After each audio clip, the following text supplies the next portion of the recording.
Dipersembahkan oleh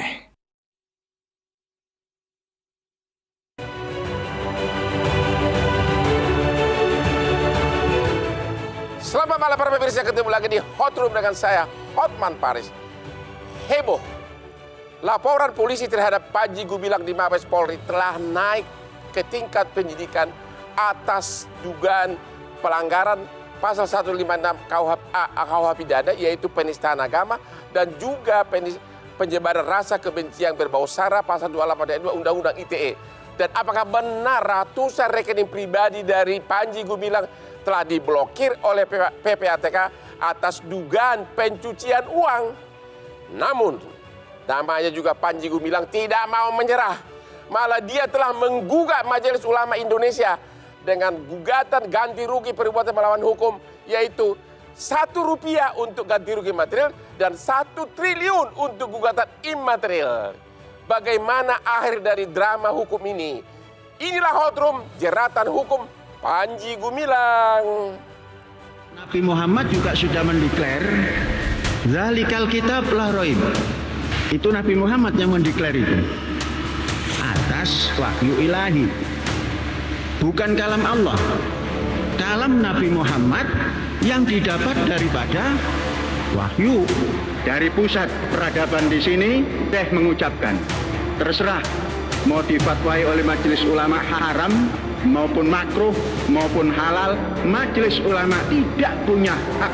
Dia hanya ulama, bukan Tuhan, bukan Nabi, bukan Rasul. Akhir-akhir ini, Ponpes Al Zaitun menjadi perhatian publik karena pimpinannya Panji Gumilang yang diduga mengajarkan ajaran menyimpang.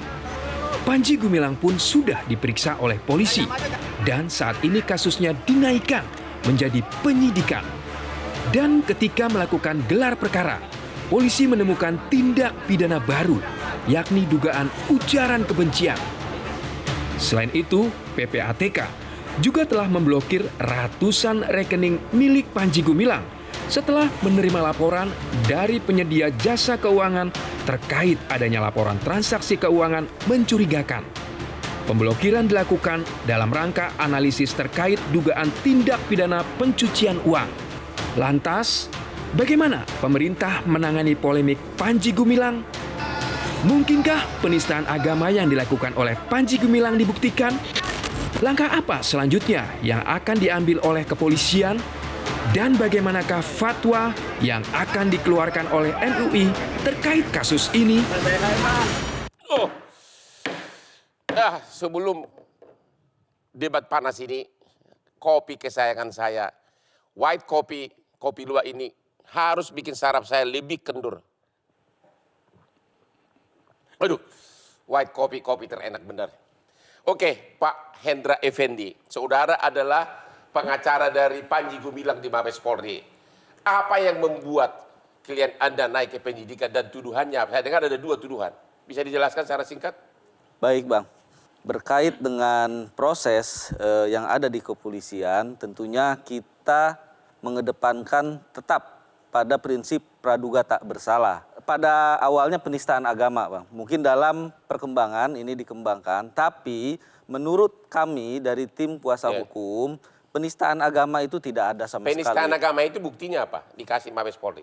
Ada 2 video, yang diperlihatkan yang kepada... tadi ditayangkan itu, sama? Di antaranya itu. Terus, nah, video itu isinya apa?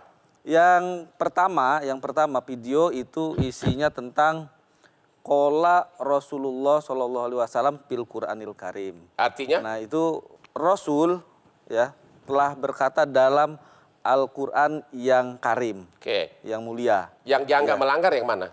Yang dianggap melanggar ada caption dalam TikTok itu bahwa Panji Gumilang mengatakan Nabi Muhammad mengarang Quran ya. Itu caption dibikin oleh Panji Gumilang atau dibikin oleh pemilik akun? Kita tidak paham, tapi dari klien kami itu tidak mengakui. Jadi bukan dia yang bikin caption? Oke, jadi penistaan agama Anda bantah? Iya dong. Yang kedua apa tuduhannya?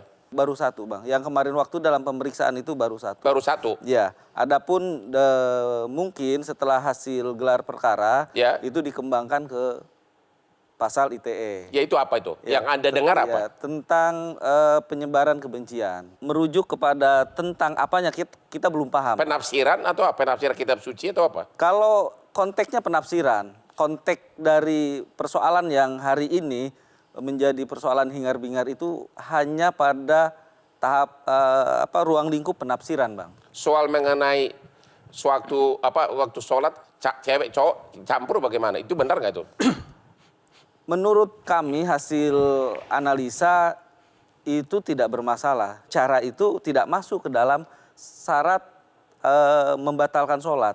Oke, satu lagi yang kalau NII juga fitnah. Itu juga fitnah. Oke, Fitnah, Bang. Bapak Mabes Polri Pak Ahmad Ramadan, ya, karo Pemnas Divisi Humas Polri, apa alasannya Pak Brigjen meningkatkan ke penyidikan?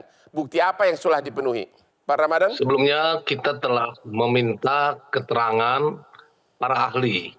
Ya. Mulai dari ahli bahasa, ahli agama Islam, ahli sosiologi, dan ahli IT.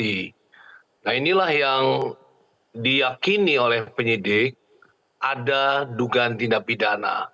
Sehingga pada tanggal 3 Juli, Direktur Tindak Pidana Umum Baris Krim Polri menaikkan status dari penyelidikan ke penyidikan. Minggu ini kita akan melakukan penyelidikan dan penyidikan dengan memeriksa para saksi ahli.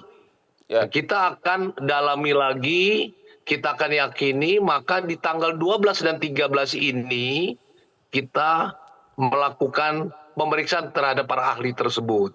Nah selanjutnya nanti kita juga di minggu ini mudah-mudahan kita sudah menerima hasil dari Laboratorium Forensik Polri.